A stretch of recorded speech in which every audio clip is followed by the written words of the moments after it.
Assalamualaikum warahmatullahi wabarakatuh. Kami di sini dari kelompok 5 akan menjelaskan tentang modul 13. Yang pertama saya Keisha Zahra Risma Dewi dengan judul menyempurnakan model desain kelas. Yang pertama ada tujuan. Setelah menyelesaikan modul ini, Anda harus dapat yang pertama memperbaiki atribut model domain, yang kedua perbaiki hubungan model domain, yang ketiga perbaiki metode model domain, yang keempat deklarasikan konstruktor dari model domain, yang kelima beranotasi perilaku metode, yang keenam buat komponen dengan antarmuka. Selanjutnya ada peta proses. Peta proses seperti ini yang sudah dijelaskan minggu lalu. Lalu ada memperbaiki atribut model domain. Atribut penyempurnaan mencakup hal-hal berikut. Yang pertama, menyempurnakan metadata atribut. Yang kedua, memilih tipe data yang sesuai. Yang ketiga, membuat atribut turunan. Yang keempat, menerapkan enkapsulasi. Selanjutnya ada menyempurnakan metadata atribut, yaitu deklarasi atribut dalam diagram kelas UML mencakup yang berikut. Yang pertama ada nama, yang kedua ada visibilitas, yang ketiga ada tipe, yang keempat ada beragam, kelima nilai awal, keenam batasi satu atau salah satu yang bisa diubah, tambahkan saja atau dibukukan. Menyempurnakan metadata atribut, sintaksnya visibility, name, multiplicity, seperti yang ada di gambar, itu ada analisis, desain, customer, seperti itu. Selanjutnya ada memilih tipe data yang tepat. Memilih tipe data merupakan trade-off dari yang pertama transparansi, perwakilan, yang kedua waktu komputasi, yang ketiga ruang komputasi. Selanjutnya ada memilih tipe data yang tepat. Untuk atribut sebuah nomor telepon, tipe data ada string, diskusi tipe data ini mungkin memerlukan pemetaan antara representasi user interface dan representasi penyimpanan atau DB.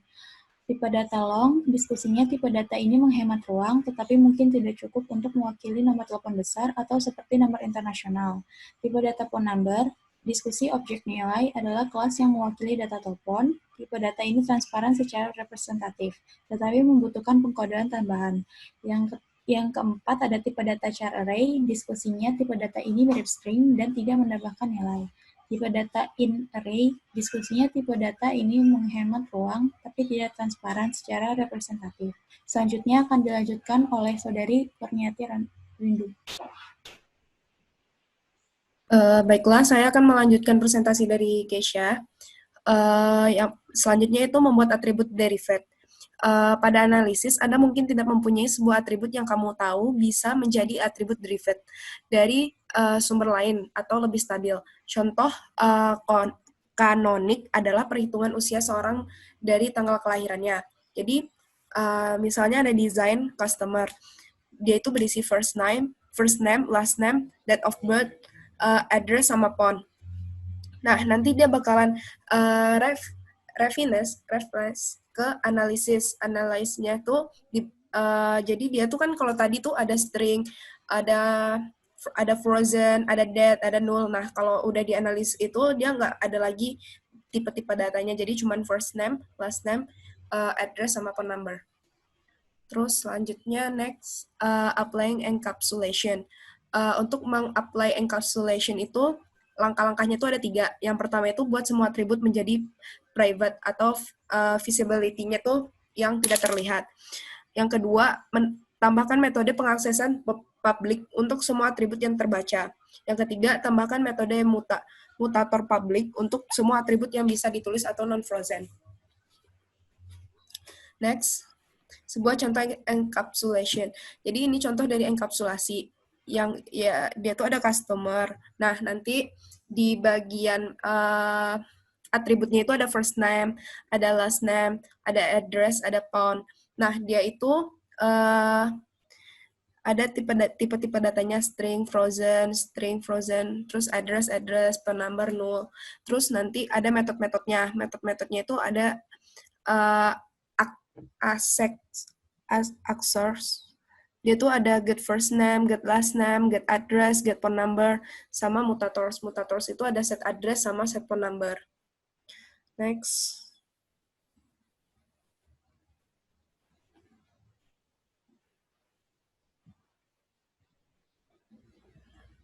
Terus memperbaiki hubungan kelas. Nah, tidak ada perbedaan yang jelas antara analisis dan desain, terutama dalam hal permodelan asosiasi kelas. Jadi, desain biasanya membahas perincian tentang ini. Yang pertama itu ada type. Type itu tipenya ada asosiasi, agregasi, sama komposisi. Terus directors of transversal juga dikenal sebagai navigasi. Terus ada qualified association, ada declaring association management method, sama resolving many-to-many association, dan resolving association class. Next, tipe relationship. Ada 3 tipe relationship. Yang pertama itu ada association, ada aggregation, sama composition. Nah, hubungan-hubungan ini menyiratkan bahwa objek terkait, entah bagaimana terikat pada objek asli, biasanya sebagai atribut intens. Ada tipe lain dari hubungan, ketergantungan yang menyatakan bahwa suatu objek menggunakan objek lain untuk melakukan beberapa pekerjaan, tetapi tidak instance yang memegang objek itu. Next. Association. Association itu merupakan hubungan semantik antara dua atau lebih pengklasifikasi yang menentukan koneksi di antara instance mereka. Misalnya nih, di sini ada analyze. Analyze-nya tuh ada customer. Jadi si survei bakalan ngirim ke customer. Nah, survei ini, dia itu refinance-nya itu dari si survei customer, atributnya, terus ada get customer sama set customer metodenya. Nah, dia bakalan nge-send tuh ke bagian desain di customer. Next. Agregasi. Agregasi adalah suatu bentuk khusus dari asosiasi yang menentukan hubungan seluruh bagian antara agregat atau keseluruhan dan bagian komponen. Jadi, di sini itu agregasi itu contohnya dia tuh dilambangkan dengan ada tanda belah ketupat. Jadi di sini kan ada design reservation. Nah, dia tuh bersifat agregasi ke si bagian room-nya ini. Next. Next. Komposisi. Komposisi suatu agregasi yang mengharuskan turunan bagian dimasukkan dalam banyak satu komposit pada bagian waktu, dan banyak objek komposit bertanggung jawab atas pembuatan dan penghancuran bagian-bagian. Nah, kalau komposisi itu, kalau agregasi tadi kan bentuknya itu kosong ya. Nah, kalau misalnya di komposisi itu dia penuh. Jadi si desain ini bersifat komposisi ke payment. Jadi kalau misalnya si payment ini nggak bisa ada tanpa si desain gitu loh. Next. Navigasi. Navigasi, panah navigasi menunjukkan arah transversal objek saat runtime. Jadi di sini tuh ada implicit bidirectional relationship. Jadi dia tuh yang nggak ada panahnya. Terus ada explicit bidirectional relationship. Jadi panahnya tuh ada kiri dan kanan. Terus explicit unidirectional relationship. Jadi panahnya tuh cuma ke salah satu, mau ke kiri ya ke kiri, kalau ke kanan gitu. Selanjutnya, penjelasan akan dijelaskan oleh Haidea. Kepada Haidea, dipersilakan. Perkenalkan, saya Haidea Yulia Berzenia akan melanjutkan presentasi dari Saudari Kurniati Bunga Rindu. Ini ada navigasi. Terkadang dalam analisis, Anda tidak tahu ke arah mana perangkat lunak akan perlu untuk menavigasi asosiasi. Masalah ini harus diselesaikan dalam desain. Contohnya, di sini ada analisis, reservation, dan payment. Terus kemudian itu didapat dari refined design, dari reservation menuju payment. Selanjutnya, asosiasi yang berkualitas.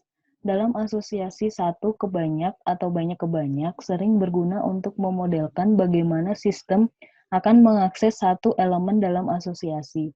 Contohnya, analisis room dan properti. Ini menjadi panahnya di kedua arah, dan kemudian room ini dari satu ke banyak, kemudian properti hanya satu, kemudian itu di-refine dari desain. Dari properti menuju room, kemudian dari room menuju properti. Nah, name-nya ini adalah bentuk dari asosiasi tersebut. Next. Metode hubungan. Metode asosiasi memungkinkan klien untuk mengakses dan mengubah objek terkait. Ada 3 kasus, satu ke satu ke banyak, dan banyak ke banyak. Hubungan satu ke satu memerlukan variabel instance tunggal. Berikut adalah analisisnya dari survei mengirimkan ke customer. Data itu diambil atau di-refine dari si survei yang atributnya customer, kemudian metodenya get customer, set customer, itu mengirimkan data ke customer. Selanjutnya, metode hubungan. Hubungan satu ke banyak memerlukan penggunaan koleksi. Contohnya ini adalah analisisnya dari properti dan room. Room satu ke banyak, kemudian properti hanya satu. Itu didapat atau di-refine dari properti dan room juga. Properti terdiri dari atributnya rooms collection, kemudian metodenya get rooms, add room, dan remove room. Next. Menyelesaikan hubungan banyak ke banyak.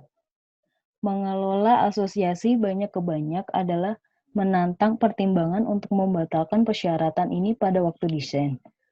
Analisis person menuju car. Ini sama-sama satu ke banyak. Kemudian data itu di-refine dari person atau orang ke mobil. Selanjutnya, menyelesaikan hubungan banyak ke banyak. Jika asosiasi banyak ke banyak harus dipertahankan, Anda kadang-kadang dapat menambah kelas di antaranya yang mengurangi asosiasi banyak ke banyak. Tunggal menjadi dua, asosiasi satu ke banyak. Sebagai contoh, sama seperti tadi, kemudian itu disilang. Menunjukkan bahwa pemilik dari mobil itu siapa. Next. Menyelesaikan kelas asosiasi. Kelas asosiasi hanya bisa ada dalam model analisis. Itu harus diselesaikan menjadi kelas yang dapat diprogram pada desain. Contohnya pada diagram tersebut. Next. Menyelesaikan kelas asosiasi. Sebagai alternatif, kelas asosiasi dapat ditempatkan di antara kelas-kelas dua kelas. Yang pertama, analisisnya ada game dan tim, kemudian mendapatkan tim score. Desainnya juga seperti itu. Next. Metode penyempurnaan. Metode diidentifikasikan selama alur kerja berikut. Yang pertama, analisis CRC yang menentukan tanggung jawab, analisis robustness yang mengidentifikasi metode dalam kelas layanan, desain yang mengidentifikasi metode asesor dan mutator untuk atribut dan asosiasi. Jenis metode lainnya adalah manajemen objek, pengujian unit, pemulihan, operasi terbalik, dan gratis. Selanjutnya akan dijelaskan oleh Dea Clarissa. Nah, saya akan melanjutkan presentasi dari Heidea. Ini ada metode penyempurnaan. Sintaktis, visibilitas, nama, farm, tipe, nilai balik, dan kendala. Nah, di situ ada atribut rest service. Nah, itu ada itunya get publish, make rest, save rest. Nah, itu di-define dari ref service yang sama sih, tapi agak beda. Nah, gitulah. Next. Nah, perilaku metode anotasi. Anotasi UML dapat dilampirkan ke setiap metode untuk mendokumentasikan perilaku metode. Nah, gambarnya seperti itu. Next. Nah, mendeklarasikan konstruktor. Konstruktor menginisialisasi objek dan sintaktis yang mirip dengan metode. Nah, itu ada customer, atributnya itu first name, string, last name, string, address itu new address, dan phone. Nah, itu ada konstruktornya, customer, dan metodenya get first name, get last name, get address, get phone number. Nah, mutatornya set address, set phone number, nah, gitu. Next. Nah, meninjau coupling. Idealnya, model Anda harus memiliki coupling terendah sambil mempertahankan FRS dan NFRS. Nah, itu ada very high coupling dan low coupling. Yuk, lanjut. meninjau kohesi. Idealnya model Anda harus memiliki kohesi tertinggi. Nah, itu lower cohesion dan higher cohesion. Nah, itu ada member lalu di kebuk. Nah, ini ada loan, dia bisa ke member dan kebuk. Lanjut. Membuat komponen dengan antarmuka. Kelas dapat dikelompokkan ke dalam komponen yang kohesif dengan antarmuka yang disediakan dan diperlakukan dengan baik. Nah, seperti ini gambarnya. Next. Nah, membuat komponen dengan antarmuka. Panah ketergantungan tidak diperlukan jika Anda menggunakan notasi antarmuka yang diperlukan. Namun, Anda dapat menunjukkan panah seperti yang diilustrasikan dalam contoh berikut. Nah, itu ada book reservation, ada late return notification, ada membership, book inventory, dan loan. Itu saling menyambung ringkasannya. Nah, selama alur kerja desain, Anda harus memperbaiki model domain untuk mencerminkan paradigma implementasi. Model ini menjelaskan cara memperbaiki fitur-fitur model domain berikut: atribut, hubungan, metode, konstruktor, dan perilaku metode dengan menggunakan anotasi. Kelas-kelas harus ditinjau untuk memastikan bahwa mereka mempertahankan kohesi tinggi dan kopling rendah. Kelas dapat dikelompokkan menjadi komponen kohesif dengan antarmuka yang terdefinisi dengan baik. Sekian presentasi saya. Terima kasih.